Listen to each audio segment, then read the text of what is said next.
Welcome to T-SAT. ఈరోజు మనం చెప్పుకోబోతున్న topic వచ్చేసి షోడశ మహాజనపదాలు. క్రీస్తు పూర్వం 6వ శతాబ్ద కాలంలో మనకి 16 గొప్ప రాజ్యాలు ఏర్పడ్డాయి. కాబట్టి దీన్నే షోడశ మహాజనపదాలు అంటున్నాము. క్రీస్తు పూర్వం 6వ శతాబ్దంలో అనేక పట్టణాలు అభివృద్ధి వలన ఈ యొక్క శతాబ్దాన్ని రెండవ పట్టణీకరణ అని చెప్పేసి అంటాము. రైట్, మనకి సింధు నదిలోయ నాగరికతని తొలి పట్టణీకరణ అంటాము. క్రీస్తు పూర్వం 6వ శతాబ్దంలో గంగా నదీ లోయలో అనేక పట్టణాలు అభివృద్ధి చెందాయి. సో మనకి ఈ అనేక పట్టణాలు అభివృద్ధి చెందడం వల్ల షోడశ మహాజనపద కాలాన్ని రెండవ పట్టణీకరణ అని చెప్పేసి చెప్పడం జరుగుతూ ఉంది. జన అనగా ప్రజలు, జన అనగా ప్రజలు, పదము అనగా స్థిర నివాసము. రైట్, జనపదం అంటే రాజ్యాలు. రైట్, మనకి క్రీస్తు పూర్వం 6వ శతాబ్ద కాలంలో 16 గొప్ప రాజ్యాలు ఏర్పడ్డాయి. రైట్, 16 గొప్ప రాజ్యాలు ఏర్పడ్డాయి. షోడశ అంటే 16 అండి. షోడశ అంటే 16, మహా అంటే గొప్ప, జనపదాలు అంటే రాజ్యాలు. 16 గొప్ప రాజ్యాల కాలము. రైట్, మనకి 16 గొప్ప రాజ్యాల ఆవిర్భావం గురించి చెప్పిన గ్రంథం అంటే అంగుత్తర నిఖయ అని చెప్పాల్సి ఉంటుంది. ఈ అంగుత్తర నిఖయ అనేది మనకి సుత్తా పీఠికలో భాగము అని చెప్పుకున్నాం మనం. బౌద్ధ మతం వివరించేటప్పుడు మనకి 5 భాగాలుగా రాయబడింది ఈ యొక్క సుత్తా పీఠిక. అందులో అంగుత్తర నికాయలో 16 జనపదాల గురించి ఉంది అని చెప్పుకున్నాము.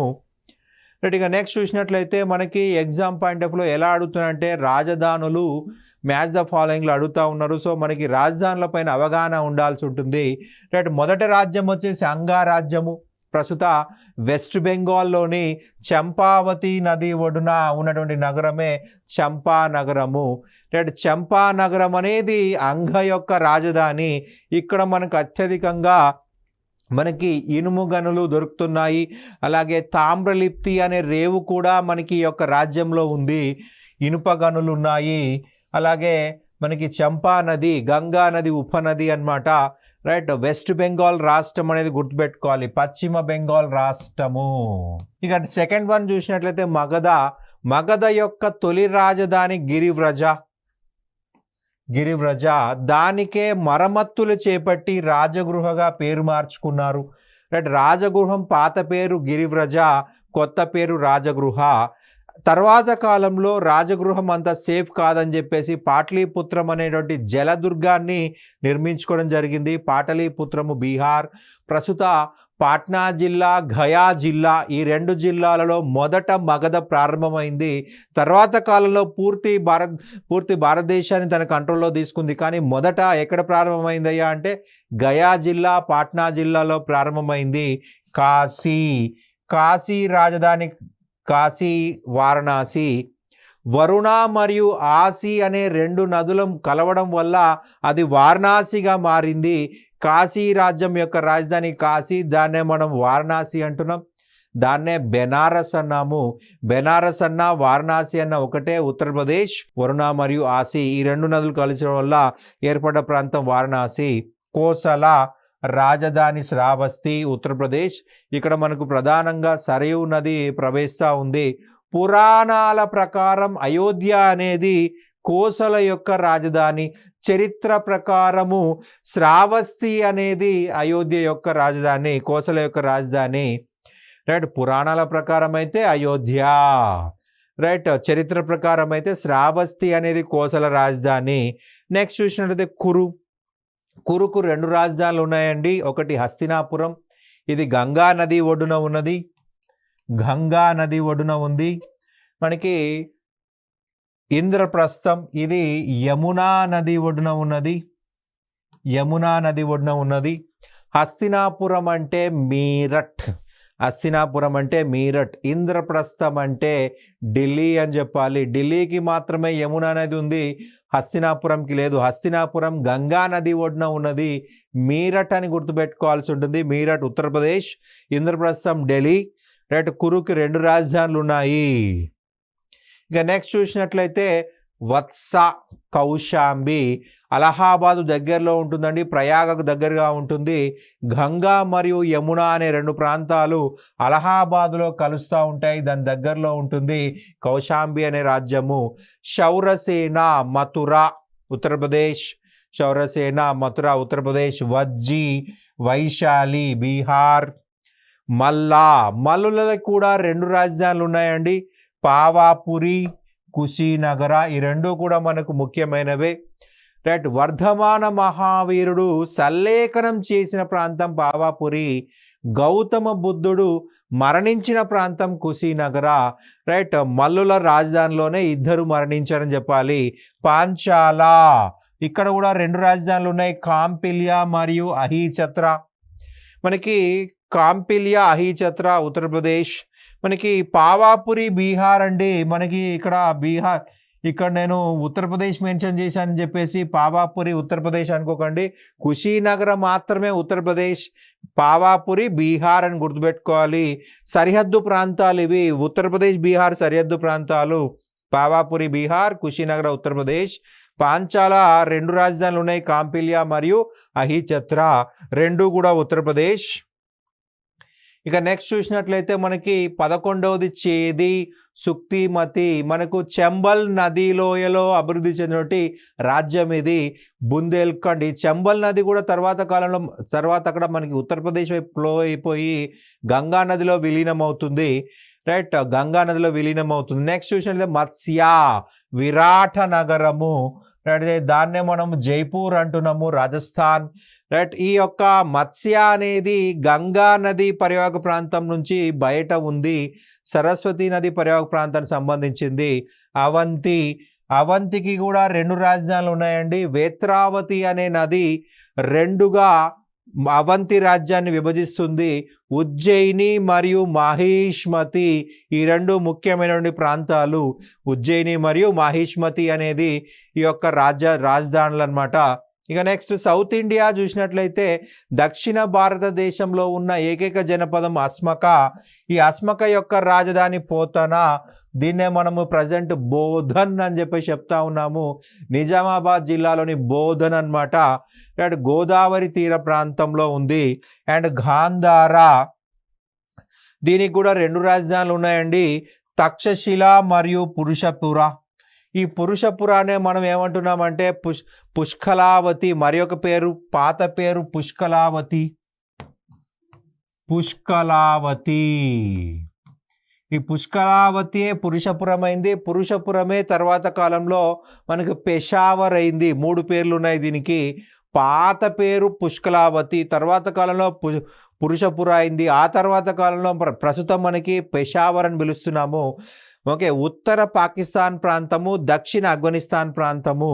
ఇక్కడ కాంబోజా, రాజపుర, ఇది పూర్తిగా ఆఫ్ఘనిస్తాన్ మరియు తాజికిస్తాన్ యొక్క పరిసర ప్రాంతాల్లో ఉన్నాయి. ఇవి మనకి షోడశ మహాజనపదాలు. మనకి పురాణాల కాలం పరిశీలించినట్లయితే కోసల రాజధాని అయోధ్య మరియు చారిత్రక యుగంలో శ్రావస్తి అనేది గుర్తుపెట్టుకోవాలి, చారిత్రక యుగంలో శ్రావస్తి. ఇక పై రాజ్యాల్లో తూర్పుగా విస్తరించబడింది అంగారాజ్యము, అత్యంత తూర్పున ఉన్నది అంగారాజ్యము. అత్యంత దక్షిణాన ఉన్నది అస్మక, దక్షిణం ఉంది అస్మక. ప్రస్తుత భారతదేశం బయట ఉన్నవి గాంధార మరియు కాంబోజా. ఆ కాలంలో భారతదేశమే, కానీ ప్రస్తుతం భారతదేశం బయట ఉన్నాయి. మనకి పాకిస్తాన్ మరియు ఆఫ్ఘనిస్తాన్ ప్రాంతాలు అప్పుడు ఇండియానే, కానీ ఇప్పుడు కావు. రైట్. అది మనం గుర్తుపెట్టుకోవాలి. అస్మక యొక్క రాజధాని పోతన, దీన్నే ప్రజెంట్ బోధన్ అని పిలుస్తున్నాము, నిజామాబాద్ జిల్లా. రైట్. పశ్చిమంగా ఉత్తరంగా నార్త్ వెస్టర్న్ పార్ట్లో ఉన్నటువంటి ప్రాంతం కాంబోజా, నార్త్ వెస్టర్న్ పార్ట్లో ఉంది కాంబోజా. రైట్. అదే చిట్ట చివరి ప్రాంతం అన్నమాట. అన్నిటికంటే శక్తివంతమైన రాజ్యం మగధ. రైట్. ఈ 16 రాజ్యాల్లో మగధ ఒక సామ్రాజ్యాల స్థాయికి వచ్చిందండి, సామ్రాజ్యాల స్థాయికి వచ్చింది. అందులో ముఖ్యంగా చూసినట్లయితే మగధ చూసినట్లయితే సామ్రాజ్యం వైపు వచ్చేసింది. రైట్. ప్రస్తుత భారతదేశంలో ఉన్న 14 జనపదాలని ఏకం చేసింది. కాంబోజా, గాంధార ప్రస్తుత భారతదేశ బయట ఉన్నాయని చెప్పుకున్నాము. ఆ 2 వదిలేసి మిగిలిన 14 జనపదాలని ఒక జనపదంగా మార్చిన జనపదం మగధ జనపదము. రైట్. మగధ అంత పవర్ఫుల్ కావడానికి కారణం ఏంటయ్యా అంటే, రైట్, కోసల రాజ్యం మగధలో విలీనం కావడం. రైట్. మరొకటి మగధ గంగా నదికి ఇరువైపులా ఉండటం. గంగా నదికి ఇరువైపులా ఉండడం వల్ల మంచి నీటి సదుపాయం ఉంది. సో వ్యవసాయం గొప్పగా జరిగింది. రైట్. మగధ చుట్టుపక్కల ప్రాంతంలో మనకి చాలా గొప్ప అడవులు డెవలప్ అయినాయి. సో ఈ యొక్క గంగా నది నీటితోటి అడవులు డెవలప్ అయినవి. సో అడవుల్లో ఉన్నటువంటి బలమైన చెక్కతోటి ఇల్లు నిర్మించుకున్నారు, భవనాలు నిర్మించుకున్నారు. ఆ అడవులలో బలమైనటువంటి ఏనుగులు ఉన్నాయి. ఆ ఏనుగులని ఉపయోగించుకొని యుద్ధాల్లో శత్రు వినాశనం చేశారు. మగధకు దక్షిణంగా ఇనుప నిక్షేపాలు ఉన్నాయి. ఆయుధాలలో మనకు ఇనుము చాలా ముఖ్యమైనది.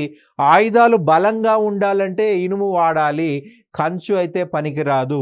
సో ఇనుము ఎక్కువగా ఉండడం వల్ల ఆయుధాలు తయారు చేశారు, యుద్ధాల్లో పాల్గొనడానికి ఉపయోగపడింది అది. రైట్. మగధ సమీపంలో అడవుల నుండి ఏనుగులను తీసుకొచ్చి యుద్ధ శిక్షణ ఇచ్చారు. రైట్. ఆ కాలంలో అత్యధిక కోటలు మట్టి కోటలే. సో మట్టి కోటల విధ్వంసానికి మనకి ఉపయోగించుకున్నారు ఈ యొక్క ఏనుగులని, చాలా బలమైన ఏనుగులు. మగధ రాజ్యం యొక్క రాజధానులు చూసినట్లయితే మొదట గిరివ్రజాపురం, దాన్నే తర్వాత కాలంలో రాజగృహం అన్నారు. రైట్. రెనోవేషన్ చేసి మరమ్మత్తు చేసి రాజగృహం అన్నారు. రైట్. పాటలీపుత్రం, వైశాలి, ఈ 3 ప్రాంతాల నుంచి రైట్ మగధ రాజవంశం వాళ్ళు పరిపాలన చేపట్టడం జరిగింది. మనకి మగధని సామ్రాజ్యాల స్థాయికి తీసుకొచ్చినటువంటి రాజవంశాలు 3. ఒకటి హర్యాంక వంశం, 2 శిశునాగ వంశం, 3ది నందా వంశము.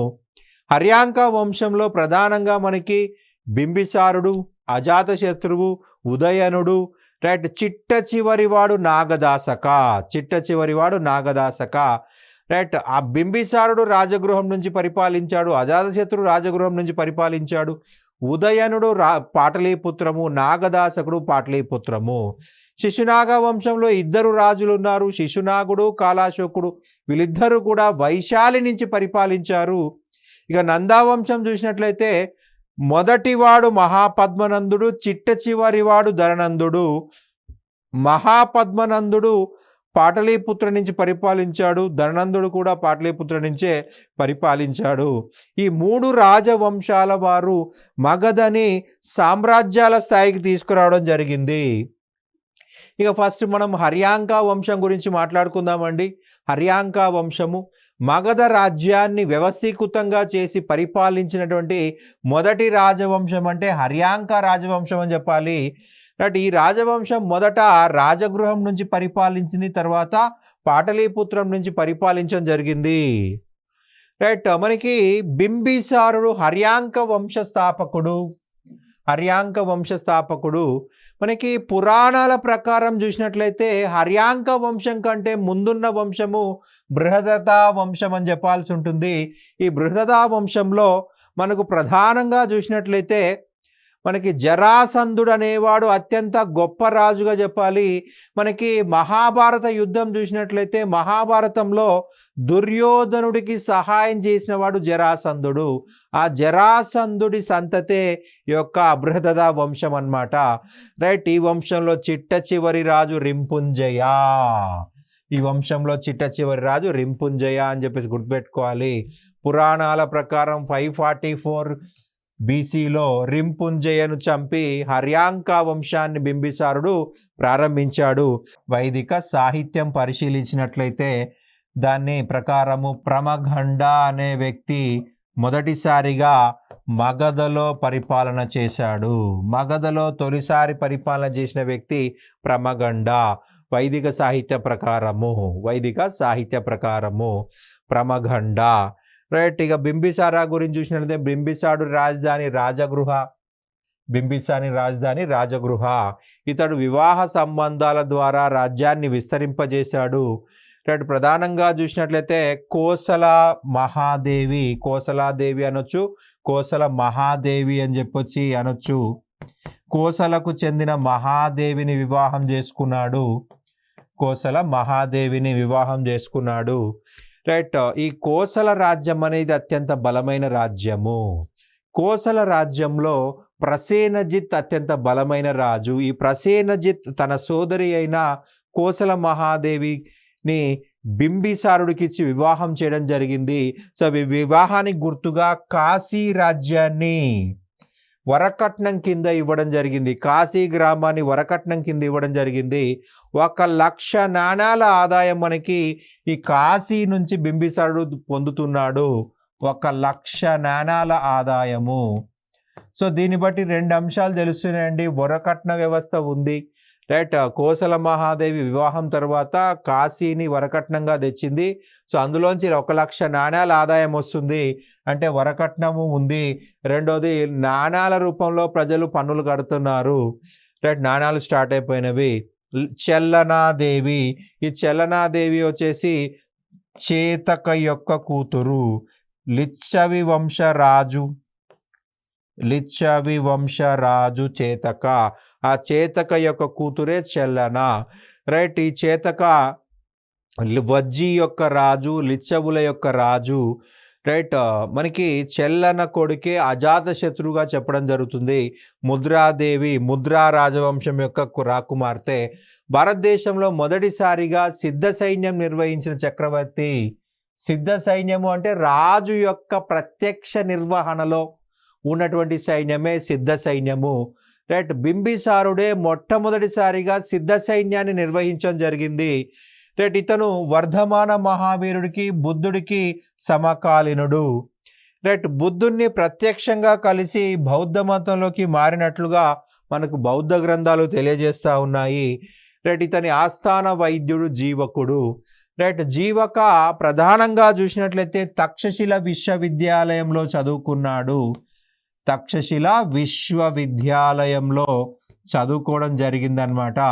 మనకి భారతదేశంలో అత్యంత పురాతన విశ్వవిద్యాలయము అంటే తక్షశిల విశ్వవిద్యాలయం అని చెప్పాలి, రైట్. ఈ తక్షశిల విశ్వవిద్యాలయంలో చదువుకున్న మొట్టమొదటి గొప్ప వ్యక్తి జీవకుడు.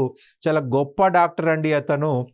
అవంతి రాజైన చండ ప్రదోత్యుడికి కామెర్ల వ్యాధి వచ్చిందండి. సో బింబిసారుడు, రైట్, ఈ యొక్క చండ ప్రదోత్యుడి రోగం నయం చేయడానికి, కామెర్ల వ్యాధి నయం చేయడానికి, రైట్, జీవకుడిని పంపాడు, రైట్. జీవకుడు ఇతని యొక్క కామెర్ల వ్యాధిని నయం చేయడం జరిగింది.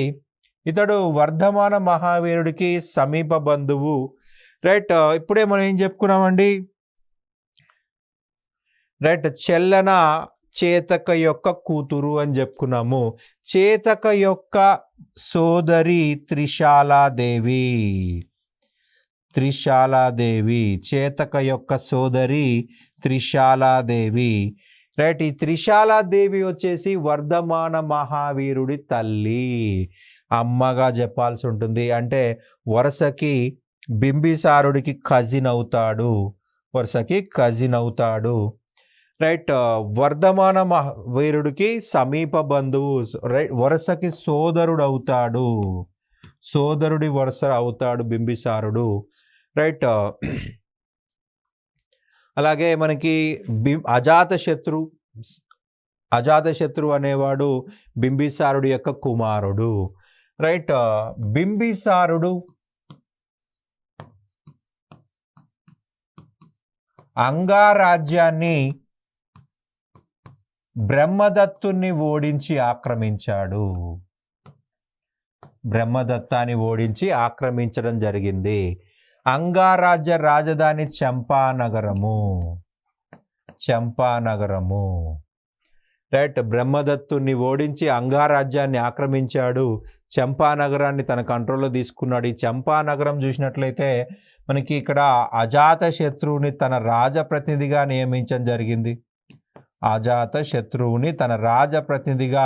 నియమించడం జరిగింది. మరి అంగరాజ్యం పైన ఎందుకు దాడి చేశాడయ్యా అంటే ఇక్కడ అత్యధికంగా ఇనుము గనులు ఉన్నాయి. రెండోది తామ్రలిప్తి అనేటువంటి రేవు పట్టణము. తూర్పు దేశాలతో జరిగే అత్యధిక వ్యాపారం అనేది ఈ తామ్రలిప్తి నుంచి జరుగుతుంది, రైట్. ఈ తామ్రలిప్తి కోసం ఇనుప గనుల కోసము మనకి బలమైన ఆయుధాలు కావాలి అంటే ఇనుము గనులు ఉండాలి, ఇనుము ఉండాలి. ఈ రెండిటి కోసం అంగరాజ్యంపై దాడి చేశాడు. అంగరాజ్యాన్ని ఆక్రమించుకున్నాడు. అక్కడ అజాతశత్రువుని తన ప్రతినిధిగా పెట్టుకోవడం జరిగింది. కానీ దురదృష్టవశాత్తు తన సొంత కుమారుడిని అజాతశత్రువు చేతిలోనే హత్య గావించబడ్డాడు బింబిసారుడు. నెక్స్ట్ కింగ్ వచ్చేసి అజాతశత్రువు. భారతదేశ చరిత్రలో మొదటి పితృహంతకుడిగా పేరుగాంచిన వాడు అజాతశత్రువు. తన తండ్రి అయిన బింబిసారుని చంపేశాడు. ఇతని బిరుదు కులిక. అజాతశత్రు కోసల రాజైన ప్రసేనజిత్ని ఓడించాడు. ఎప్పుడైతే బింబిసారుని చంపేశాడో కోసల మహాదేవి సతి చేసి చనిపోయింది. సో కోసల ప్రసేనజిత్ తన కాశీని వెనక్కి లాక్కున్నాడు. తన సోదరి కోసం ఇచ్చాడు. కానీ ఇక్కడ బింబిసారుడు చనిపోగానే ఆ యొక్క కోసల మహాదేవి సతి చేసి చనిపోయింది. చనిపోవడం వల్ల కోసల ప్రసేనజిత్ కాశీని తిరిగి ఆక్రమించాడు. ఈ కాశీని పొందడం కోసం అజాతశత్రు కోసల రాజైన ప్రసేనజిత్పై దాడి చేసి ఓడించాడు, కాశీని ఆక్రమించుకున్నాడు. రైట్. ప్రసేనజిత్ యొక్క కూతురు వజీరా. ఈ వజీరాని పెళ్లి చేసుకున్నాడు అజాతశత్రువు. వజీరాని పెళ్లి చేసుకొని జరిగింది. ఈ కోసలకి సహాయంగా వజ్జీ మరియు మల్లా అనేటువంటి 2 రాజ్యాలు కూడా రావడం జరిగింది. అయితే ఈ 2 రాజ్యాలని కూడా ఓడించడం జరిగింది. ఇతడు వజ్జీ రాజ్యము ఆక్రమణ చేశాడు. రైట్. దాదాపు 16 సంవత్సరాలు పట్టింది. తన తల్లి రాజ్యమే తన తల్లి చెల్లన రైట్ వజ్జీ రాకుమార్తె, వైశాలి రాకుమార్తె అయినప్పటికీ పట్టించుకోకుండా దాడి చేశాడు. దాన్ని ఆక్రమించుకోవడానికి 16 సంవత్సరాలు పట్టింది. రాచరికము బంధుత్వం ఎరగదు అనే సామెత అజాతశత్రువుకు అప్లై అవుతుంది. తన బంధువులని పట్టించుకోలేదు. తను రాజు కావాలనుకున్నాడు, తనకి రాజ్యం కావాలనుకున్నాడు. అందుకోసమే అతనిపై దాడి చేయడం జరిగింది. వజ్జీని ఆక్రమించాడు. 10 సంవత్సరాలు పట్టింది ఈ ఆక్రమణలో. రైట్. ఇతడు క్రీస్తు పూర్వం 483లో తన రాజధాని అయిన రాజగృహలో మొదటి బౌద్ధ సమావేశాన్ని ఏర్పాటు చేశాడు. మొదటి బౌద్ధ సంగీతిని ఏర్పాటు చేశాడు. గంగా, సోన్ నదుల మధ్యలో పాటలీపుత్రం అనే నగరాన్ని నిర్మించాడు. రైట్. పాటలీపుత్రం ఒక జలదుర్గము. చుట్టూ నీళ్లున్నాయి కాబట్టి జలదుర్గం అంటున్నాము. పాటలీపుత్రమును కుసుమపురం అని కూడా పిలుస్తారు. దీన్నే మనం ఇప్పుడు ఏమంటున్నాం, పాట్నా అంటున్నాము. పాటలీపుత్రమే కుసుమపురము, మరి యొక్క పేరు కుసుమపురము, దాన్నే పాట్నా అంటున్నాము. రైట్. ఉదయనుడు అజాతశత్రు తర్వాత రాజైన వ్యక్తి. అజాతశత్రు కాలంలో ప్రధానంగా మనకి అవంతి రాజ్యము, ఈ అవంతి రాజ్యము పక్కనే ఉన్నటువంటి వత్సా రాజ్యమును ఆక్రమించడం జరిగింది. ఈ వత్సా రాజ్యం ఆక్రమించడంతో అజాతశత్రుకు భయం ఏర్పడింది. తన రాజధాని రాజగృహమును స్ట్రెంథెన్ చేసుకున్నాడు. కానీ అవంతి మగధ పైన దాడి చేయలేదు. దాడి చేస్తుందన్న భయంతో రాజగృహాన్ని స్ట్రెంథెన్ చేసుకున్నాడు. ఇక ఉదయనుడు రాజధానిని రాజగృహ నుండి పాటలీపుత్రంకు మార్చాను. సో పాటలీపుత్రం నుంచి పరిపాలించిన మొదటి హర్యాంక రాజు అంటే ఉదయనుడు అని చెప్పాల్సి ఉంటుంది. హర్యాంక వంశంలో చిట్ట చివరి రాజు నాగదాసకుడు. రైట్. శిశునాగా వంశము. రైట్. శిశునాగుడు అనేవాడు నాగదాసకుని హత్య చేసి శిశునాగా వంశం ప్రారంభించడం జరిగింది. మగధ రాజ్యాన్ని వైశాలి అనే నగరము రాజధానిగా వీళ్ళు పరిపాలించడం జరిగింది. రాజధానిని పాటలీపుత్రం నుంచి వైశాలికి మార్చాడు శిశునాగుడు. రైట్. పాటలీపుత్రం నుండి వైశాలికి మార్చాడు, బీహార్కి మార్చడం జరిగింది. ఈ యొక్క శిశునాగుడి కాలంలోనే అతని కుమారుడు కాలాశోకుడు. ఈ కాలాశోకుడు అనేవాడు అవంతిపై దాడి చేసి అవంతి మరియు వత్సా రాజ్యాలను ఆక్రమించాడు. అవంతిని ఆక్రమించాడు, అవంతితో పాటు వత్సను ఆక్రమించేశాడు. శిశునాగుడి కుమారుడే కాలాశోకుడు. ఇతని కాలంలోనే అవంతిపై దాడి చేసి అవంతిని వత్సని మగధలో విలీనం చేయడం జరిగింది. ఇక కాలాశోకుడు పురాణాల్లో చెప్పబడిన కాకవర్ణుడే కాలాశోకుడు. ఇతని కాలంలో 383లో వైశాలి ప్రాంతంలో రెండవ బౌద్ధ సమావేశం అనేది జరిగింది. రెండవ బౌద్ధ సమావేశము. మనకి నందా వంశము, మూడవ వంశము. భారతదేశాన్ని పరిపాలించిన మొట్టమొదటి శూద్రులు నంద వంశస్థులు. మహాపద్మనందుడు శూద్రుడు. ఈ వంశ స్థాపకుడు. ఈ మహాపద్మనందుడు కాలాశోకుని అతని యొక్క 8 మంది కుమారులను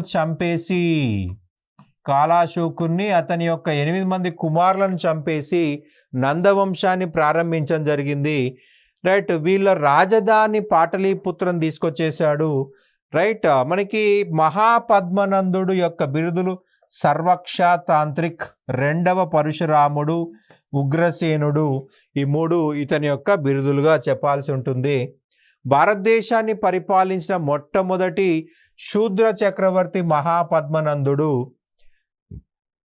ఇతను తన రాజధానిని వైశాలి నుండి పాటలీపుత్రంకి మార్చాను. శిశునాగుల కాలంలో వైశాలి రాజధాని అండి, దాని నుంచి పాటలీపుత్రానికి మారాడు. మహాపద్మనందుడి కాలంలో మగధ రాజ్యం వాయువ్య ప్రాంతం నుండి ఒరిస్సా వరకు విస్తరించింది. తన సైన్యాన్ని పునర్వ్యవస్థీకరించి కళింగను మొదటిగా ఆక్రమించాడు. మనకు ప్రధానంగా చూసినట్లయితే మిగిలిపోయిన రాజ్యాలన్నీ కూడా ఆక్రమించాడు. మనకి కురు కావచ్చు, మత్స్య కావచ్చు, పాంచాల కావచ్చు, మొదలగు వాటన్నిటిని కూడా ఆక్రమించేశాడు మహాపద్మనందుడు. దక్షిణ భారతదేశంపై దండయాత్ర చేసిన తొలి ఉత్తర భారతీయ రాజు మహాపద్మనందుడు.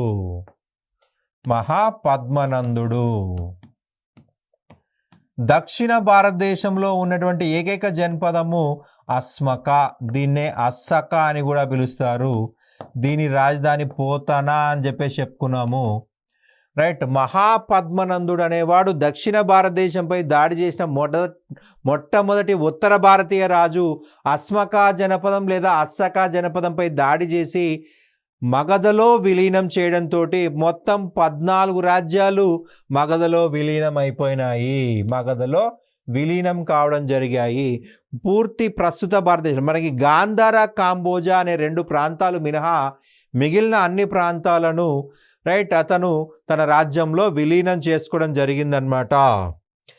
ఈ వంశంలో చిట్ట చివరి చక్రవర్తి ధననందుడు. ఇతన్ని గ్రీకులు అగ్రమేస్ అని చెప్పేసి పిలవడం జరిగింది. అగ్రమీన్ లేదా అగ్రమేస్. ఇతని కాలంలో ప్రధానమంత్రి కౌటిల్యుడికే మరి ఒక పేరు చాణక్యుడు. ఇతని కాలంలోనే గ్రీకు చక్రవర్తి అలెగ్జాండర్ వాయువ్య భారతదేశం పైన దండెత్తాడు. అలెగ్జాండర్ భారతదేశంపై దండెత్తినప్పుడు భారతదేశంలో ప్రధానంగా ఉన్న రాజ్యాలు తక్షశిల, అంబి, పోరస్, పురుషోత్తముడు. ఇతడు పురుషపురం యొక్క రాజు మగధ ధననందుడు. మనకి ముద్రా రాక్షసం ఈ గ్రంథాన్ని విశాఖ దత్తుడు రాయడం జరిగింది. ముద్రా రాక్షసము అనే గ్రంథాన్ని విశాఖ దత్తుడు రాశాడండి. ఈ గ్రంథం పరిశీలించినట్లయితే మనకి ఈ యొక్క ధననందుడు అనేవాడు నందవంశంలో చిట్ట చివరి రాజు. ఇతని దగ్గర పనిచేసిన కౌటిల్యుణ్ణి అవమానించాడు. అలాగే చంద్రగుప్త మౌర్యుడిని పూర్తిగా ధననందుడు నిర్లక్ష్యం చేశాడు. ఈ యొక్క కౌటిల్యుడు లేదా చాణక్యుడు అనే వ్యక్తి చంద్రగుప్త మౌర్యకు యుద్ధ విద్యలు నేర్పించి, చదువు నేర్పించి, గొప్ప సంస్కారవంతుడిగా తయారు చేసి తన ప్రతీకారం తీర్చుకున్నాడు. ఈ యొక్క చంద్రగుప్త మౌర్యుడి సహాయంతో అతన్ని హత్య చేసినట్లుగా ముద్రా రాక్షసం అనే గ్రంథంలో విశాఖదత్తుడు చెప్పడం జరిగింది. రైట్. క్రీస్తు పూర్వం 321లో చంద్రగుప్త మౌర్యుడు ధననందుని చంపి మగధ రాజ్యాన్ని ఆక్రమించాడు. మగధ రాజ్యాన్ని ఆక్రమించడం జరిగింది. రైట్. ఈ విషయం మనకి ముద్రా రాక్షసంలో విశాఖదత్తుడు చెప్పడం జరిగింది. అలాగే వివిధ బౌద్ధ గ్రంథాలు కూడా వివరించడం జరిగింది.